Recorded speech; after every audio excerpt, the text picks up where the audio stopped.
भाईचारे का भाव पैदा करना चाहिए। और शुरू से आप जानते हैं कि हम लोग हर प्रकार से लोगों के बीच में प्रेम का, भाईचारे का, सद्भावना का माहौल पैदा करते हैं और मिलजुल कर काम करते हैं। और ये बहुत जरूरी है, इस काम की भावना मन में रखनी चाहिए। सब लोगों को मिलाकर चलने की कोशिश करनी चाहिए। किसी की कोई समस्या है उसका हल करने की हम लोग कोशिश करते हैं।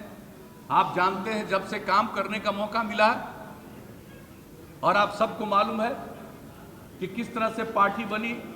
जॉर्ज साहब के नेतृत्व में जब काम हुआ, हम लोगों ने उस समय से जो काम करना शुरू किया और उसके बाद पहले से भी काम कर रहे थे, लेकिन अलग जब पार्टी 1994 में जॉर्ज साहब ने बनाया, हम लोग साथ गए समता पार्टी, और बाद में फिर समता पार्टी और जनता दल का एक हिस्सा मिला, जनता दल यू बना, और मिलकर के हम लोग काम करते रहे सब जगह, अनेक राज्यों में, सब जगह पर काम करते रहे। लेकिन हम लोगों का मकसद क्या रहता है? सब लोगों के बीच में प्रेम का, भाईचारे का और सद्भावना का माहौल पैदा करें। और इतने दिनों से आप देख लीजिए जो हम लोग काम कर रहे हैं, समाज में किस तरह से लोगों को एकजुट करने की कोशिश करते हैं।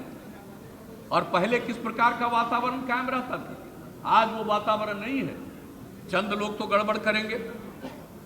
आदमी जब पैदा होता है तो आप इतिहास देख लीजिए, जब से दुनिया है तब का इतिहास जो भी उपलब्ध है देखिएगा, कुछ न कुछ लोग गड़बड़ करने वाले होते ही हैं। लाख चाहिएगा, ऐसा संभव ही नहीं है कि सब लोग ठीक हो जाए, ये हो ही नहीं सकता। तो कुछ तो इधर उधर करेंगे, तो कुछ तो बाएं दाएं होता रहेगा। लेकिन आप आम तौर पर देखिए किस तरह से आज ज्यादा से ज्यादा लोग प्रेम और भाईचारे के माहौल में रहते हैं। 90% लोग, मुझको तो लगता है कि बहुत अच्छे ढंग से लोग चल रहे हैं। लेकिन चंद लोग तो समाज को कष्ट में लाने की कोशिश करते ही रहेंगे, तो एक अलग बात है। हम लोग राजनीति करते हैं, लेकिन सिर्फ राजनीति का मतलब राजनीति नहीं है। राजनीति का मतलब चुनाव नहीं है। राजनीति का एक व्यापक अर्थ है। समाज के हर तबके के प्रति आपको अच्छी भावना रखनी चाहिए, समाज के सब लोगों को एकजुट करने की कोशिश करनी चाहिए।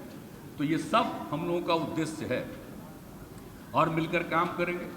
आज तो बड़ी खुशी है कि भाई अब तो उपेंद्र जी आ गए और सब लोग आ गए। अब मिलकर के और मजबूती से काम करिएगा। इस सब चीज के बारे में कुछ सोचना नहीं है। और इनका स्वाभाविक है, इन्होंने कहा कि एक बार हमने मन बना लिया कि अब तो हम पूरे तौर पर एक साथ रहेंगे, हमारा कोई ख्वाहिश नहीं है। लेकिन अरे भाई, आपका कोई ख्वाहिश नहीं है, ठीक है, लेकिन हम लोग तो सोचेंगे ना कि हम लोगों को मिलकर के काम करना है और आपकी भी प्रतिष्ठा है, आपकी भी इज्जत है, आपकी भी हैसियत है, इस सबको ध्यान में रखते हैं। ये जब बात तय हो गई तो आज ही आपको लोग जारी भी कर देंगे। और जो हमारी इच्छा थी, उसी इच्छा का पालन करते हुए आरसीपी सिंह ने पत्र भेज दिया है राष्ट्रीय अध्यक्ष ने, और भाई उपेंद्र कुशवाहा जी को तत्काल प्रभाव से, मतलब जस्ट अभी से, इमीडिएटली तत्काल प्रभाव से, ऐसा नहीं कि 14 तारीख के बाद से, आज ही से और अभी से ये जनता दल यू के राष्ट्रीय संसदीय बोर्ड के अध्यक्ष रहेंगे।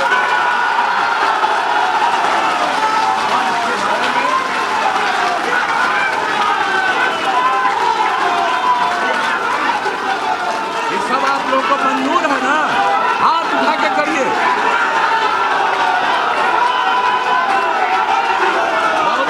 बहुत बहुत धन्यवाद।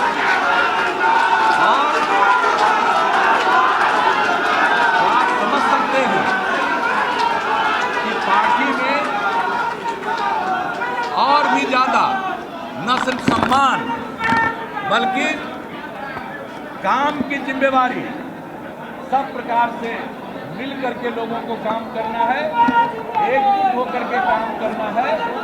और आज ही औपचारिक रूप से यह निर्णय हो गया कि पार्टी के राष्ट्रीय संसदीय बोर्ड के अध्यक्ष के रूप में ये काम करेंगे।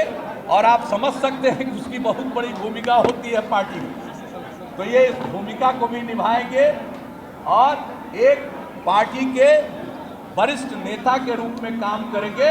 और हम तो भाई आप सब लोगों के लिए काम करने, मेरा कोई व्यक्तिगत, अब कोई किसी भी चीज के बारे में मेरा कोई व्यक्तिगत स्वार्थ नहीं है। सेवा करने का मौका मिला है तो हम तो सेवा ही करते हैं। और हम बराबर एक ही बात कहते हैं कि जब सेवा करने का मौका मिला है तो लोगों की सेवा करना ही हमारा धर्म है।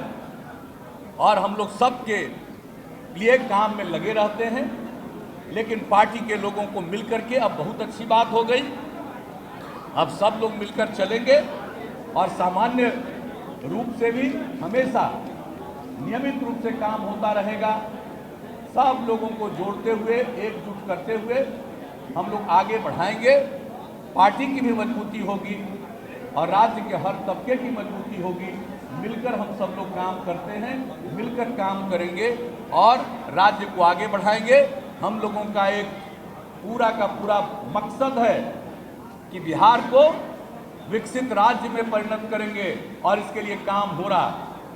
हम लोगों ने पिछली बार 7 निश्चय के रूप में काम किया और इस बार 7 निश्चय 2 की घोषणा की है। कौन सा इलाका है, चाहे रोजगार का सवाल हो, उद्योग का सवाल हो, शिक्षा का सवाल हो, स्वास्थ्य का सवाल हो, पर्यावरण का सवाल हो, पानी का सवाल हो, बिजली का सवाल हो, कोई एक समस्या हम लोग नहीं छोड़ रहे हैं। एक एक तरह से समाज को आगे करना और ले जाना, सामाजिक रूप से भी हर प्रकार से लोगों को जागृत करना है। और जो भी हम लोग काम करते रहते हैं, आजकल हम देख रहे हैं कि इधर उधर कुछ न कुछ लोग जरूर बोलता है। अब आप बताइए कि जो हम लोग यहाँ पर शराबबंदी लागू किए, सर्वसम्मति थी, विधानसभा और विधान परिषद में सब लोगों ने 2016 में खड़ा होकर के एकजुटता के साथ इसके पक्ष में अपना काम प्रकट किया और मिलकर के काम करते रहे। और आज भी सब लोग हैं, लेकिन कुछ तो गड़बड़ करेगा ना, लेकिन पकड़ा कितना रहा है। अब किसी को छोड़ा जा रहा है, हमने तो कह दिया है कि एक एक चीज पर नजर रखिए, और नजर रख रहा हर तबके के लोग। लेकिन जब आप अच्छी तरह जान लीजिए कुछ ना कुछ तो बायां दायां करेगा ही, लेकिन लोगों को नजर रखनी चाहिए। और हम तो बार बार कहते हैं, महिलाओं की मांग पर हम लोगों ने किया, तो आज सब जगह लोगों को जागरूक रहना है। और हम बराबर कहते रहते हैं भाई कि अगर कहीं के बारे में पता चले, लोग सिर्फ बयान देते हैं कि यहां पर ऐसा हो रहा वैसा हो रहा। अरे हो रहा आप जानते हैं तो इसके बारे में तो बाजाबता दे दिया गया है नंबर, कि उस नंबर पर बताइए। आपके नाम को घोषित नहीं किया जाएगा, आप उस नंबर पर हर जगह लिखा हुआ है कि इस नंबर पर फोन करिए, और फोन करिएगा, मालूम हो जाएगा 1.5 से 2 घंटा के अंदर उस पर एक्शन, ये सब कुछ किया जाता है। कितने लोग इसमें पकड़ाते हैं, कहना चाहिए, बताना चाहिए, और ये सब कुछ हो रहा है। और हम तो भाई एक एक चीज का, चाहे कानून व्यवस्था का सवाल हो, अपराध नियंत्रण का सवाल हो, सामाजिक सद्भावना का सवाल हो, हर प्रकार सांप्रदायिक सद्भावना का सवाल हो, हर चीज के लिए निरंतर कॉन्शस रहते हैं, देखते रहते हैं। और जो भी काम किया है उस काम को लागू करने के लिए उसका क्रियान्वयन ठीक ढंग से हो रहा है कि नहीं हो रहा है, हम यही देखते रहते हैं। और जो भी संभव है, और जैसा मैंने पहले कहा, कुछ तो गड़बड़ करता ही है, आप तो इसके बारे में कुछ नहीं कर सकते हैं। चाहे धर्म की सारी कहानियों को देखिए, आपको पता चलेगा कि आखिर भगवान काहे यहाँ आए, जन्म लिए, इसलिए लिए कि गड़बड़ करने वाले को साफ करने के लिए, खत्म करने के लिए। तो गड़बड़ करने वाला होता है ना, हमेशा करना आन पड़ता है, कौन नहीं जानता है। दूसरे तरफ से देख लीजिए, कहीं से भी देख लीजिए, कहीं का भी कोई इतिहास देखिए, तो कुछ तो गड़बड़ होता है। लेकिन लोगों के बीच में जागृति पैदा करने की तो कोशिश करनी चाहिए। तो आज सब एकजुट हो रहे हैं। हमने इस बात को फिर आज इसलिए कहा है कि सब लोग जुट रहे हैं, तो इस बात को जरूर मन में ख्याल रखिएगा कि लोगों को जागृत करना है, जागरूक करना है, बताना है, और अगर कहीं कोई गड़बड़ करता है तो उसके बारे में जरूर सूचना मिलनी चाहिए ताकि उस पर कार्रवाई हो सके। तो हम लोगों का यही कर्तव्य है, करते रहेंगे। और हर प्रकार से आप समझ रहे हैं कि हम लोगों ने जिस तरह से काम किया है और जो कुछ भी किया है, और हम तो बराबर इस बात की चर्चा करते रहे। और आपको हम एक बार और ये शराबबंदी कितनी बुरी चीज़ है, शराब कितनी बुरी चीज़ है जिसके लिए शराबबंदी हम लोगों ने लागू किया। और आप समझ लीजिए कि वर्ल्ड हेल्थ ऑर्गेनाइजेशन, जिसके बारे में बराबर 2018 में, WHO ने 2016 में पूरे दुनिया का सर्वेक्षण कराया, जो नशीले चीज़ों का लोग उपयोग करते हैं, शराब का उपयोग करते हैं, उसका कितना बुरा असर है ये लोगों को बताना चाहिए। हम सब जगह लिखवाते हैं, सब जगह खबर भेजते हैं, और इसके बारे में हम कहीं भी जाते हैं उसकी चर्चा करते हैं।